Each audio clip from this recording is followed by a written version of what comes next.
Hello everyone. Welcome to success with Rai academy. 27 अप्रैल 2020 के दैनिक जागरण के राष्ट्रीय संस्करण को आज हम डिस्कस करेंगे। जिस तरीके से कल नरेंद्र मोदी ने मन की बात अपने कार्यक्रम में बोला है कि महीने भर से के अंदर ही कोरोना मुक्त हो जाएगी दुनिया, लेकिन अभी फिलहाल में जिस तरीके से भारत में पॉजिटिव केस बढ़ रहे हैं, अभी फिलहाल में संख्या 27,000 को पार कर गई है। इन सभी न्यूज़ों को हम डिस्कस करेंगे। उसके साथ ही एक पोर्टल अब केंद्र सरकार लाने की तैयारी है जिसमें पहली से लेकर पीजी तक की शिक्षा को वरीयता दी जाएगी। लॉकडाउन से बाहर आने का किस तरीके से रोड मैप तैयार किया जाए। 328 से ज़्यादा कंपनियों ने लिया मोरेटोरियम का लाभ। इसी के साथ और भी कई ऐसी इंपॉर्टेंट न्यूज़ हैं हमारे लिए जिनको हम डिस्कस करेंगे। इसमें हम editorial page, business, sports, national, international सभी पेजों को कवर करेंगे। वीडियो के लास्ट में आपको कुछ पॉइंट्स दिए जाएंगे, अगर आप चाहें तो उसे नोट कर सकते हैं या फिर उसका स्क्रीनशॉट ले सकते हैं। अब चलिए वीडियो को शुरू करते हैं। सबसे पहले हम अपनी नेशनल न्यूज़ देख लेते हैं। इसमें हमारे लिए 5 इंपॉर्टेंट नेशनल न्यूज़ हैं। पहली न्यूज़ है, महीने भर में कोरोना से मुक्त हो जाएगी दुनिया। कोरोना से लड़ने की दिशा में पूरा देश एकजुट है। यह जनता की लड़ाई है, ये नरेंद्र मोदी ने बोला है। अगर सतर्कता से आगे बढ़ते रहे तो उम्मीद है कि अगले महीने होने वाली ईद तक दुनिया कोरोना के कहर से बाहर निकल आएगी। रविवार को मन की बात में प्रधानमंत्री नरेंद्र मोदी ने यह बात कही है। उन्होंने लोगों को अति आत्मविश्वास से बचने की सलाह भी दी है। प्रधानमंत्री ने कहा है कि ऐसा सोचकर लापरवाही करना कतई सही नहीं होगा कि यह वायरस हमारे घर या ऑफिस तक नहीं पहुंचने वाला है। सावधानी हटी, दुर्घटना घटी के मुहावरे के साथ प्रधानमंत्री ने लोगों को सतर्क रहने का संदेश दिया है। लॉकडाउन के बीच अपने दूसरे मन की बात के कार्यक्रम में प्रधानमंत्री मोदी ने कहा कि भारत में जनता ने संयम दिखाया है। दुनिया में जब भी कोरोना के खिलाफ लड़ी गई लड़ाई का जिक्र होगा, उनमें भारत के तौर तरीकों की चर्चा जरूर होगी। देशवासियों ने हर संभव तरीके से कुछ न कुछ करने की ठान ली है। किसान एक ओर खेत में दिन रात मेहनत कर रहे हैं और दूसरी ओर यह सुनिश्चित करने में भी लगे हैं कि देश में कोई भी भूखा ना सोए। प्रधानमंत्री ने प्रधानमंत्री गरीब कल्याण योजना के तहत गरीबों को सरकार की ओर से दी जा रही मदद का भी जिक्र किया है।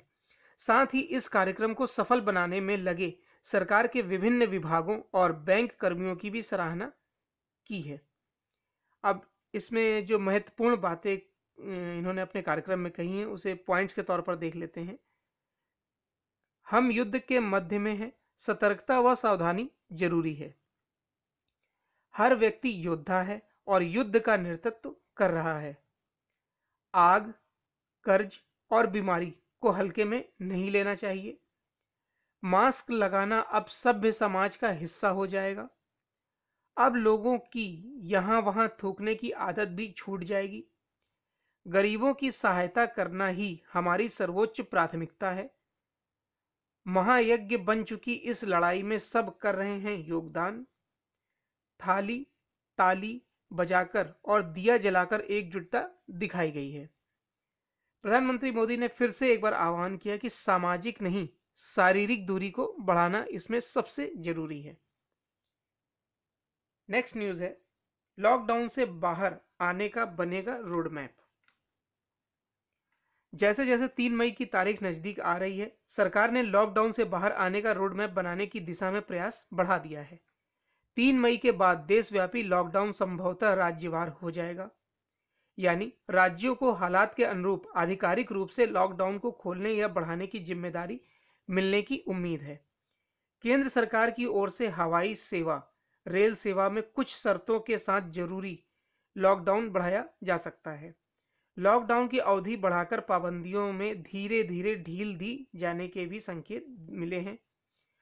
सोमवार को प्रधानमंत्री नरेंद्र मोदी के साथ मुख्यमंत्रियों की वीडियो कॉन्फ्रेंस में हालात की समीक्षा होगी। कोरोना को लेकर प्रधानमंत्री के साथ मुख्यमंत्रियों की यह तीसरी वीडियो कॉन्फ्रेंसिंग है। सभी राज्यों के मुख्यमंत्रियों से एक्शन प्लान मांगा गया है। अपने राज्यों में किए जा रहे प्रयासों के साथ उन्हें यह भी बताना है कि आगे क्या किया जाना चाहिए। वैसे अंतिम फैसला 1, 2 या 3 मई को लिया जा सकता है। और इसमें पिछले दिनों कुछ राज्यों की ओर से प्रवासियों के लिए विशेष ट्रेन चलाने की मांग हुई थी। प्रवासियों को लेकर नीति बनाने की मांग की गई थी। बताते हैं कि केंद्र सरकार इन मुद्दों पर सोच रही है और मुख्यमंत्रियों से चर्चा के बाद इसका खाका बन सकता है। वैसे दो राज्य आपसी समन्वय के साथ प्रवासियों की आवाजाही पर फैसला ले सकते हैं। और इसमें जो महत्वपूर्ण बिंदु हैं इस पूरी न्यूज़ के, उन्हें देख लेते हैं। आज मुख्यमंत्रियों से वीडियो कॉन्फ्रेंसिंग करेंगे प्रधानमंत्री मोदी। देशव्यापी लॉकडाउन को राज्यवार किए जाने खोलने के संकेत मिले हैं। सभी राज्यों के मुख्यमंत्रियों से मांगा गया है एक्शन प्लान। मौजूदा प्रयासों के साथ आगे की योजना भी बतानी होगी। आधा दर्जन राज्य 2 हफ्ते और लॉकडाउन बढ़ाने के पक्ष में हैं। विमान, रेल या बस सेवाओं की सामान्य बहाली मुश्किल है। अब नेक्स्ट न्यूज़ पर आते हैं। एक ही पोर्टल अब मतलब एक ही पोर्टल पर अब पढ़ेगा पहली से लेकर पीजी तक शिक्षा पढ़ाएगा होगा। यहाँ पर ऑनलाइन शिक्षा को बढ़ावा देने के साथ सरकार अब इसे ज़्यादा से ज़्यादा सुलभ बनाने में जुटी है। इसके तहत दीक्षा पोर्टल को एक ऐसा एकीकृत स्वरूप दिया गया है जहां अब पहली से लेकर ग्रेजुएट और पोस्ट ग्रेजुएट तक की सारी अध्ययन सामग्री मौजूद है। इसके साथ ही इस पोर्टल पर शिक्षकों की शिक्षण से जुड़ी सारी अध्ययन सामग्री भी उपलब्ध रहेगी। वहीं मंत्रालय ने इसके मोबाइल ऐप को भी अपडेट किया है, यानी इसके जरिए अब मोबाइल पर भी पढ़ सकेंगे। मंत्रालय ने इस एकीकृत पोर्टल पर स्कूली शिक्षा में सीबीएसई के साथ साथ देश भर में सभी बोर्डों से जुड़ी अध्ययन सामग्री भी उपलब्ध कराने में जुटी हुई है। इस पर काम शुरू हो गया है। ज्यादातर स्कूली बोर्ड ने फिलहाल उपलब्ध अध्ययन सामग्री को इस पोर्टल पर डाल दिया है। इस तरह यूजीसी को अब अपने सारे कंटेंट को इस पर उपलब्ध कराने की तैयारी में है, जिसके बाद अलग अलग विश्वविद्यालयों को इसका जिम्मा सौंपा गया है। अभी तक सीबीएसई सहित सभी स्कूल बोर्डों से जुड़ी अध्ययन सामग्री अलग अलग पोर्टल पर उपलब्ध थी। इसमें यूट्यूब पर उपलब्ध अध्ययन सामग्री भी शामिल है। वहीं इस पोर्टल को अब इस तरह से डिजाइन भी किया जाएगा ताकि छात्रों को अध्ययन सामग्री खोलने में किसी भी तरह की परेशानी ना हो। इस पर नजर रखने के लिए एक टीम अलग से लगाई गई है। अब नेक्स्ट न्यूज पर आते हैं।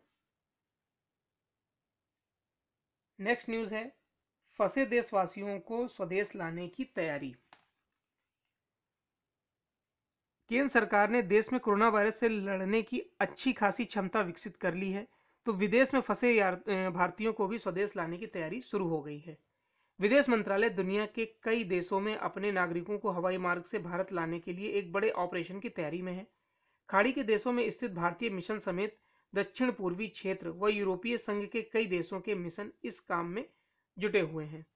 विदेश मंत्रालय इस बारे में राज्यों के साथ संपर्क में है और उन्हें वापस लाए गए नागरिकों को क्वारंटाइन कराने के लिए उचित ढांचागत व्यवस्था करने में मदद कर रही है।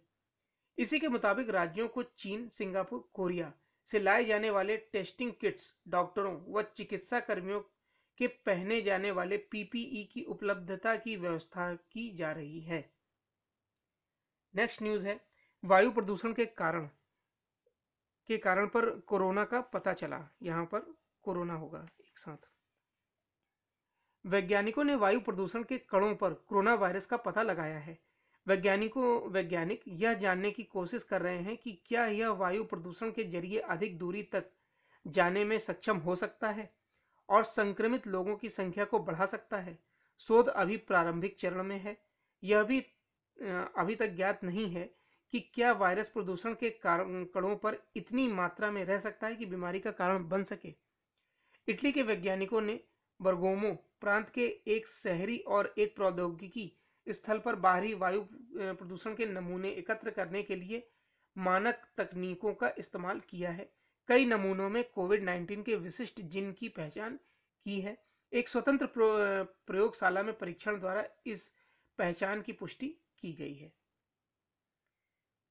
ये नेशनल न्यूज़ की हमारे लिए 5 पेज की 5 न्यूज़ थी। अब नेक्स्ट पेज पर आते हैं।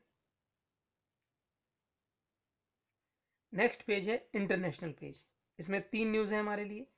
कोरोना पर प्रेस ब्रीफिंग, समय और प्रयासों की बर्बादी, ये बोला है ट्रंप ने। अमेरिकी राष्ट्रपति डोनाल्ड ट्रंप कोविड 19 के मरीजों का इलाज अल्ट्रावायलेट किरणों और असंक्रमित करने वाले इंजेक्शनों से करने का सुझाव देने पर मीडिया में हुई अपनी आलोचनाओं से बेहद नाराज हैं। इसलिए उन्होंने व्हाइट हाउस में कोरोना संक्रमण पर होने वाली नियमित प्रेस ब्रीफिंग बंद करने का संकेत देते हुए कहा कि बचकानी सोच वाली मीडिया और कुछ नहीं बल्कि उनमें दुश्मनी निकालते हुए सवाल पूछती है। ट्रंप ने कहा कि कोरोना वायरस पर होने वाली उनकी नियमित प्रेस ब्रीफिंग उनके समय और प्रयासों की बर्बादी ही है। करीब पिछले 1 महीने से अधिक समय से व्हाइट हाउस में कोरोना संक्रमण पर नियमित प्रेस ब्रीफिंग के बाद शनिवार को ट्रंप मीडिया के सम्मुख नहीं आए और व्हाइट हाउस ब्रीफिंग पर विराम लगाने के संकेत दिए हैं। इसके 45 मिनट बाद अमेरिकी राष्ट्रपति ने अपना गुस्सा जाहिर करने के लिए ट्विटर का सहारा लिया। ट्रंप ने कहा, आखिर व्हाइट हाउस की प्रेस कॉन्फ्रेंस का उद्देश्य ही क्या है, जब बचकानी विचारधारा की मीडिया कुछ जानना ही नहीं चाहती बल्कि दुर्भावना से भरे सवाल पूछती है और उसके बाद सच्चाई या तथ्यों को सही तरीके से प्रकाशित करने से मुंह मोड़ लेती है। गुरुवार को ट्रंप के कोरोना के मरीजों का इलाज करने के विचित्र सुझावों पर मीडिया और सोशल मीडिया में उनकी काफी आलोचना हुई थी। उस प्रेस ब्रीफिंग से ट्रंप के अजीबोगरीब सुझाव के बाद कुछ विशेषज्ञों ने अमेरिकी जनता से उनके घातक सुझावों को नहीं मानने की अपील की थी। नेक्स्ट न्यूज है, ब्रिटेन में रविवार को 1 महीने में सबसे ज्यादा यानी कि सबसे कम 413 मौतें हुई हैं। कोरोना से बुरी तरह से प्रभावित ब्रिटेन में हालात सुधरने के कुछ संकेत मिले हैं। रविवार को 413 लोगों की मौत हुई, जो 1 महीने में एक दिन में मरने वालों की सबसे कम संख्या है। पाकिस्तान में कोरोना कहर बनकर टूट रहा है। यह न सिर्फ मरने वालों की संख्या में तेजी से इजाफा हो रहा है, बल्कि नए मामले भी तेजी से बढ़ रहे हैं। बढ़ते मामलों के लिए मस्जिदों को सबसे बड़ा स्रोत माना जा रहा है, जहां रमजान में लोगों की भीड़ लग रही है। लंदन में डाउनिंग स्ट्रीट पर नियमित प्रेस कॉन्फ्रेंस में ब्रिटेन के पर्यावरण मंत्री जॉर्ज यूरिस्टिक ने कहा कि रविवार को 413 लोगों की मौत हुई है, जो पिछले 1 महीने में एक दिन में होने वाली सबसे कम मौत है। अब तक 20,732 लोगों की जान भी जा चुकी है। फ्रांस में रविवार को 242 लोगों की मौत हुई है और मृतकों का आंकड़ा 22,856 पहुंच गया है। सुधरते हालात को देखते हुए सरकार लॉकडाउन में कुछ रियायतें देने पर विचार कर रही है। फ्रांस में 17 मार्च को लॉकडाउन का ऐलान किया गया था, जिसे बाद में 11 मई तक बढ़ा दिया गया था। इसमें अलग से एक न्यूज़ दी गई थी कि कोरोना से जीते प्रधानमंत्री बोरिस जॉनसन आज संभालेंगे काम। कोरोना संक्रमण से उबरने के बाद ब्रिटिश प्रधानमंत्री बोरिस जॉनसन सोमवार से सरकारी कामकाज संभाल लेंगे। प्रधानमंत्री के सरकारी कार्यालय 10 डाउनिंग स्ट्रीट के प्रवक्ता ने इसकी पुष्टि की है। विशेषज्ञों का मानना है कि कामकाज संभालते ही जॉनसन को महामारी के खिलाफ त्वरित निर्णय नहीं लेने, सीमित टेस्टिंग और स्वास्थ्य कर्मियों के लिए पीपीई किट की कमी जैसे मुद्दों पर विरोधियों और जनता की आलोचना झेलनी पड़ सकती है। ब्रिटेन में अभी तक इस महामारी से 20,000 से ज्यादा लोगों की मौत हो चुकी है। नेक्स्ट न्यूज है, सऊदी अरब में नाबालिगों को अब नहीं दी जाएगी सजा-ए मौत। एक ही दिन पहले अपराधियों को कोड़े मारने आदि की शारीरिक यातनाएं देने पर रोक लगाने के बाद सऊदी अरब के किंग सलमान ने नाबालिगों के कोई अपराध करने पर उनको अब सजा-ए मौत नहीं देने का फरमान जारी किया है। इसी क्रम में रविवार को किंग सलमान के बेटे और क्राउन प्रिंस मोहम्मद बिन सलमान के वैचारिक प्रभाव के चलते सऊदी अरब में कट्टर इस्लामिक दंड प्रावधानों में बदलाव किया गया है। इस्लामिक कानूनों के बेहद कट्टरपंथी वहादी मान्यताओं के विपरीत सऊदी अरब शासन ने यह कदम उठाया है। किंग सलमान के इस ताजा आदेश से देश के अल्पसंख्यक शिया समुदाय के कम से कम 6 मुसलमानों की मौत की सजा खत्म हो जाएगी। यह सभी 18 साल से कम आयु के हैं और उन पर सरकार विरोधी प्रदर्शन में शामिल होने का आरोप है। तो ये इंटरनेशनल पेज की हमारे लिए 3 इंपॉर्टेंट न्यूज़ थी। अब नेक्स्ट पेज पर आते हैं। नेक्स्ट पेज है बिजनेस पेज। बिजनेस पेज में भी हमारे लिए 3 न्यूज़ हैं। पहली न्यूज़ है, अभी उद्योगों की चिंता करे सरकार। उद्योग जगत के प्रतिनिधियों का कहना है कि सरकार को अभी राजकोषीय घाटे को लेकर चिंता करने की जरूरत नहीं है, बल्कि सारा ध्यान इस पर फोकस करना है कि किसी तरह से अर्थव्यवस्था को पटरी पर लाया जाए और कारोबारियों से भरोसा कायम किया जाए। लॉकडाउन की वजह से इकोनॉमी अभी कम से कम 2 महीने तक के लिए ठप रह सकती है। ऐसे में इकोनॉमी की गति सामान्य बनने की प्राथमिकता दी जानी चाहिए, भले ही इसके लिए राजकोषीय घाटे का स्तर बहुत ज्यादा हो जाए। राज्य सरकारों ने भी केंद्र को यही सलाह दी है कि राजकोषीय घाटे को के लक्ष्य को मौजूदा 3% से बढ़ाकर 5% करने की अनुमति मिलनी चाहिए। प्रधानमंत्री नरेंद्र मोदी के साथ पिछली बैठक में कई राज्यों के मुख्यमंत्रियों ने इस मुद्दे को उठाया था और सोमवार को होने वाली बैठक में भी यह मुद्दा प्रमुख रहेगा। केंद्र से इजाजत मिलने के बाद हर राज्य को स्थानीय स्तर पर कानून प्रावधान करना होगा। नेक्स्ट न्यूज है, 328 से ज्यादा संक्रमितों ने लिया मोरेटोरियम का लाभ। क्रेडिट रेटिंग एजेंसी इकरा ने शनिवार को कहा कि 328 से अधिक कंपनियों ने भारतीय रिजर्व बैंक द्वारा दी गई 3 महीने की मोरेटोरियम सुविधा का लाभ लिया है। इसमें सरकारी क्षेत्र की एयर इंडिया और ओएनजीसी जैसी कंपनियों की शाखाओं के अलावा टाटा ग्रुप, जीएमआर ग्रुप और जेएसडब्ल्यू ग्रुप जैसी कंपनियों की शाखाएं शामिल हैं। आरबीआई ने 27 मार्च को कर्जदारों को यह छूट दी थी कि वे मार्च से लेकर मई तक की 3 महीने की अवधि के दौरान कर्ज भुगतान से छूट ले सकते हैं।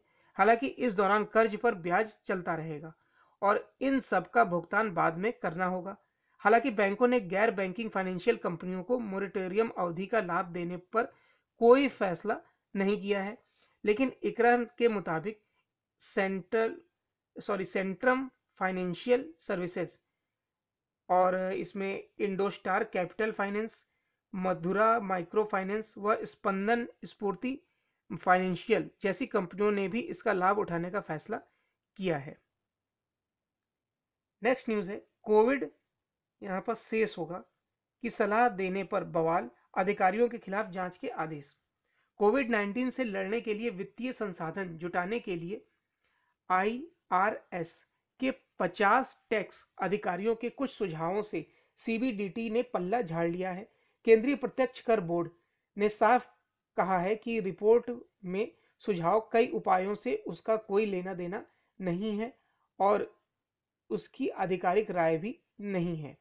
अधिकारियों ने वित्तीय संसाधन जुटाने के तरीके के रूप में सुपर रिच टैक्स बढ़ाने, वेल्थ टैक्स लगाने, आयकर के लिए भी एलपीजी सब्सिडी की तर्ज पर राहत फोड़ने के लिए अभियान चलाने और 10 लाख से अधिक कर योग्य आय वालों पर कोविड सेस लगाने जैसे सुझाव दिए थे।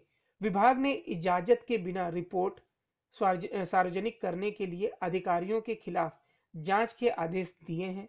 वित्त मंत्रालय के सूत्रों के अधिकारियों की रिपोर्ट और सुझाव को बेसिर पैर का बताया गया है। तो ये बिजनेस पेज की हमारे लिए 3 इंपॉर्टेंट न्यूज थी। अब नेक्स्ट पेज पर आते हैं। नेक्स्ट पेज है हमारा एडिटोरियल पेज। एडिटोरियल पेज में 3 आर्टिकल हैं। पहला आर्टिकल है लोक मंगल का अनुकरणीय उदाहरण। जिस तरीके से लोग लॉकडाउन का पालन कर रहे हैं, महामारी से संघर्ष कर रहे हैं, बहुत लोगों के पास पैसा ना होते हुए भी, यानी कि पैसे की कमी है, फिर भी वो लॉकडाउन का पालन कर रहे हैं। उसमें मजदूर हैं जिन्हें खाने का की मदद तो की जा रही है, लेकिन फिर भी वैसे जो आम दिनों में वो खर्चे करते थे, उन्होंने किस तरीके से उसको संयमित किया है, इन सब पर लिखा गया है ये आर्टिकल। और ये आर्टिकल लिखा है उत्तर प्रदेश विधानसभा के अध्यक्ष हृदय नारायण दीक्षित द्वारा। दूसरा आर्टिकल है हमारा सहारे के इंतजार में गांव। किस तरीके से जो जनधन की मदद, जनधन खातों द्वारा मदद की जा रही है, ग्रामीण किसानों को मदद दी जा रही है केंद्र सरकार द्वारा, और उनके फसलों को नुकसान ना हो उसमें छूट दी जा रही है।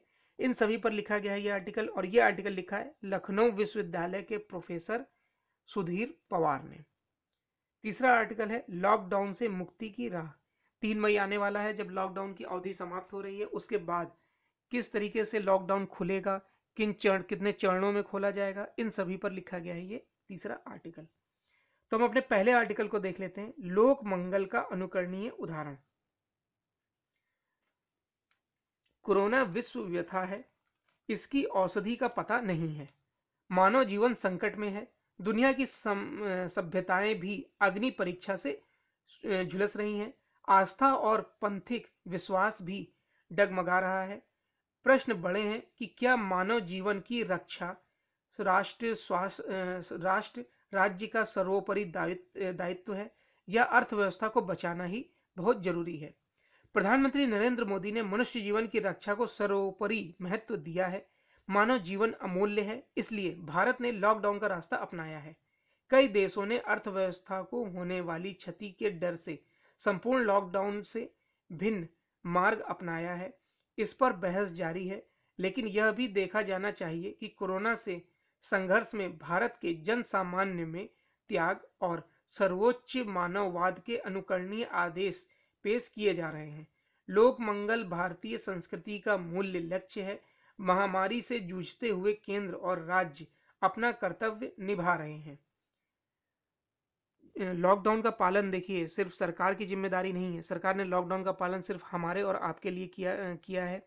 और भी देशों ने इसका पालन किया, लेकिन तब जब स्थिति वहां बिगड़ गई है, वहां केसेस बढ़ गए हैं। लेकिन भारत ने लॉकडाउन उस समय किया जब यहाँ केस बिल्कुल इनिशियल स्टेज में था।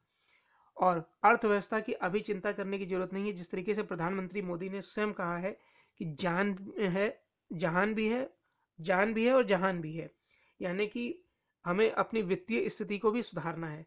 जिस तरीके से लॉकडाउन को चरणबद्ध तरीके से खोलने की बात अब हो रही है, कई राज्य ऐसे भी हैं जो इसे 2 हफ्ते और बढ़ाने की मांग कर रहे हैं। लेकिन अर्थव्यवस्था को किस तरीके से पटरी पर लाया जाए, उद्योग जगत राहत पैकेज के साथ साथ इस पर भी चर्चा करने की मांग कई बार कर चुकी है। महामारी से संघर्ष में सभी देशों ने अपने अपने ढंग से प्रयास किए हैं।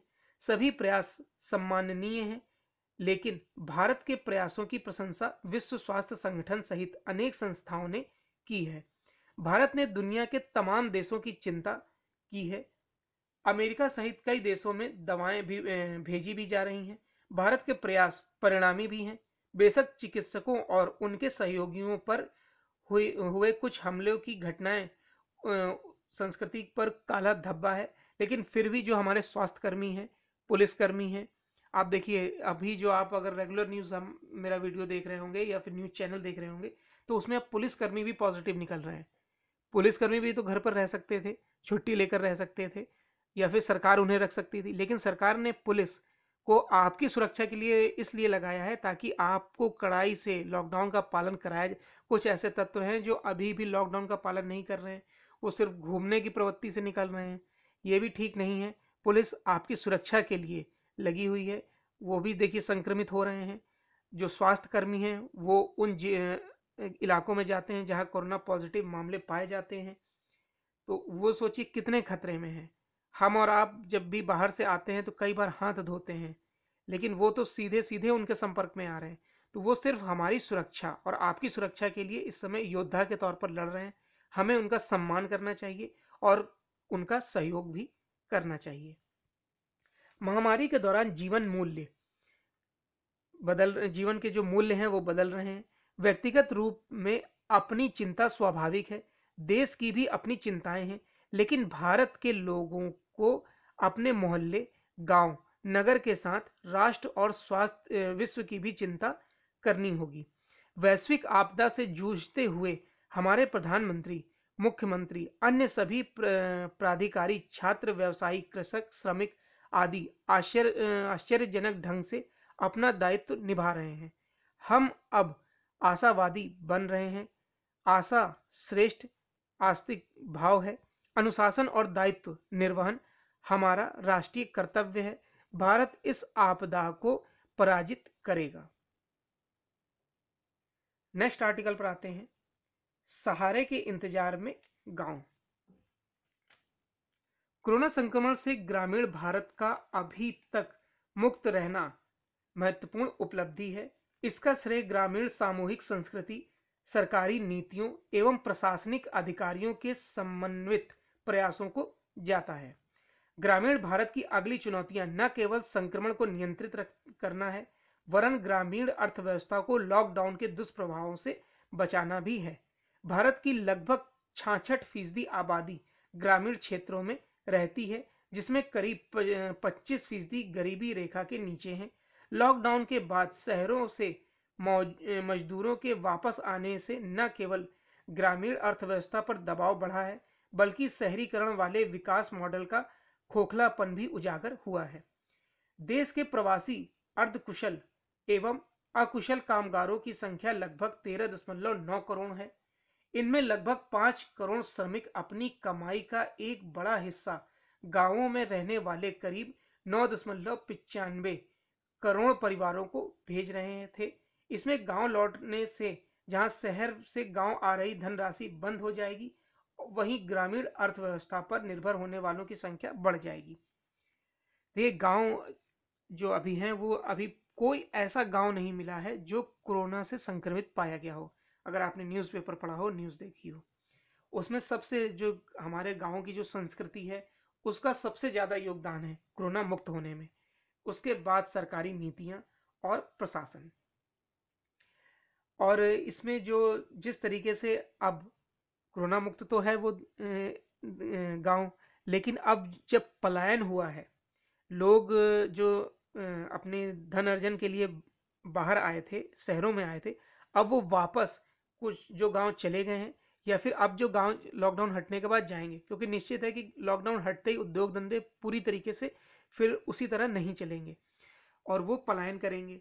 तो इसमें क्या होगा कि शहर में जो गांव के लोग थे, वो शहरों पर अब उम्मीद कम करेंगे, आश्रित कम होंगे, और अब जो शहरी हैं वो गांवों पर ज़्यादा आश्रित हो जाएंगे, क्योंकि जो लोग कमाने गए थे वो वापस अब अपने जब गांव जाएंगे तो या तो वो कोई छोटे मोटे उद्योग धंधे करेंगे, यानी कि कुछ उत्पादन भी कर सकते हैं जो ग्रामीण क्षेत्रों के उत्पादन होते हैं। तो उसमें क्या होगा कि जो शहरी इलाके हैं वो फिर से ग्रामीणों पर आश्रित हो सकते हैं, ऐसा इस आर्टिकल में बताया गया है। लॉकडाउन के कारण किसान सब्जी, फल, फूल, दूध, मछली, पोल्ट्री आदि की बिक्री सही से नहीं कर पा रहे हैं और उन्हें नुकसान उठाना पड़ रहा है। सरकार को चाहिए कि रकबे के आधार पर नुकसान का आकलन कर किसानों की आंशिक या पूर्ण भरपाई की व्यवस्था करे, जिससे उनकी जीविका चल सके और वे अगली फसल की व्यवस्था कर सकें। लघु एवं सीमांत किसानों के लिए दूध का उत्पादन आमदनी का मुख्य स्रोत है। लॉकडाउन में मांग कम होने के कारण दूध की कीमतों में 50% तक की कमी आई है और चारे, खली भूसी आदि की कीमतों में वृद्धि हुई है। इसमें दूध उत्पादकों को हानि हुई है। दूध की खपत बढ़ाने के लिए सरकार उसे सरकारी स्कीमों में सम्मिलित कर बच्चों, गर्भवती महिलाओं को उपलब्ध कराने की व्यवस्था करे, ताकि किसान और डेयरी दोनों को बचाया जा सके। तो इस आर्टिकल में ऐसा कुछ और नहीं था जिसको हम डिस्कस कर सकें। अब तीसरे आर्टिकल पर आते हैं, लॉकडाउन से मुक्ति की राह। प्रधानमंत्री की मुख्यमंत्रियों के साथ होने वाली बातचीत, यानी जो आज बातचीत होने वाली है, में लॉकडाउन को लेकर विशेष चर्चा होना स्वाभाविक है। इस चर्चा के आधार पर लिया जाने वाला फैसला कुछ भी हो, अब जरूरत इसकी है कि लॉकडाउन से बाहर आने की रूपरेखा बनाई जाए। विस्तारित लॉकडाउन की अवधि 3 मई को खत्म हो रही है, लेकिन कुछ राज्य यह चाह रहे हैं कि इसकी समय सीमा और बढ़ाई जाए। तेलंगाना ने तो उसे बढ़ा भी दिया है। निसंदेह वे अनेक राज्य लॉकडाउन बढ़ाना चाह रहे हैं, और जहां कोरोना वायरस से संक्रमित लोगों की संख्या अधिक है, जहां संक्रमण के नित नए मामले सामने आते जा रहे हैं, यह समझ आता है कि इन राज्यों को संक्रमण बेलगाम होने की चिंता सता रही है। लेकिन इसी के साथ यह समझने की भी जरूरत है कि लॉकडाउन को और खींचने का औचित्य नहीं बनता है। राज्य सरकारें इसमें अनभिज्ञ नहीं हो सकती हैं कि लॉकडाउन की एक बड़ी आर्थिक कीमत चुकानी पड़ रही है, और इसकी सबसे अधिक मार दिहाड़ी मजदूरों, कामगारों को चुकानी पड़ रही है। यदि लॉकडाउन और बढ़ा तो निम्न मध्यम वर्ग भी उसके दुष्प्रभाव में आ सकता है। इसके अलावा अर्थव्यवस्था को और अधिक क्षति भी हो सकती है। एक तो इस क्षति को वहन करना आसान नहीं, और दूसरा तथ्य यह है कि जीवन रक्षा जीविका के साधनों पर निर्भर है। देखिए, अगर आर्थिक ज़्यादा चिंता हो रही है तो इसमें अभी लॉकडाउन खोलना इसलिए सही नहीं है, क्योंकि अगर ये संक्रमण फैला तो और ये ह्यूमन बॉडी से ही फैलता है। तो इसमें जो राज्य कह रहे हैं कि आर्थिक कीमत चुकानी पड़ रही है अगर वो दिहाड़ी मजदूर संक्रमित हो गए और मान लीजिए उनकी जान चली गई, तो फिर वो किसके लिए कमाएंगे और कौन किस तरीके से वो कमाएंगे। तो इन सब पर विचार करने की जरूरत है। और आज जो प्रधानमंत्री और मुख्यमंत्रियों की बैठक होने वाली है, इसमें क्या निर्णय निकल के आता है, ये देखने का विषय रहेगा। तो ये एडिटोरियल पेज के हमारे लिए 3 आर्टिकल थे। अब नेक्स्ट पेज पर आते हैं। नेक्स्ट पेज है हमारा स्पोर्ट्स पेज। स्पोर्ट्स पेज में 2 न्यूज़ है हमारे लिए।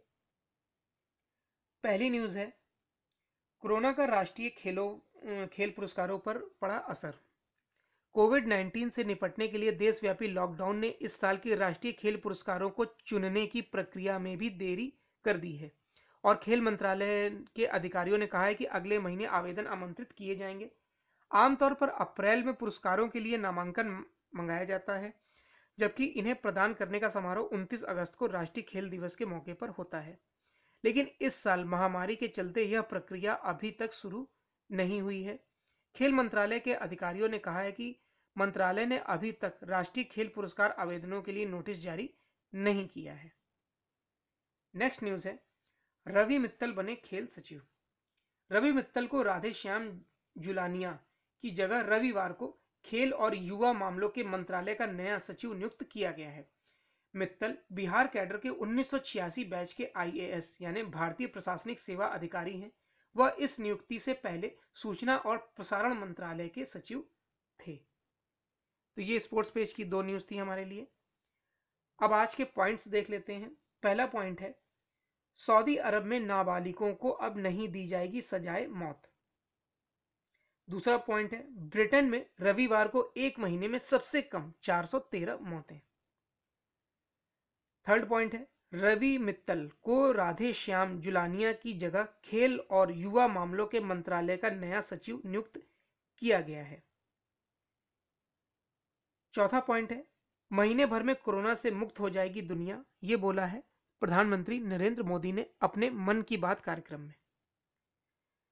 लास्ट पॉइंट है एक ही पोर्टल अब पढ़ाएगा पहली से लेकर पीजी तक। तो ये आज का यानी 27 अप्रैल 2020 का दैनिक जागरण का राष्ट्रीय संस्करण था। आई होप आपको वीडियो अच्छा लगा होगा। अगर आपको वीडियो अच्छा लगा हो तो लाइक और शेयर कर दीजिएगा। वीडियो देखने के लिए धन्यवाद।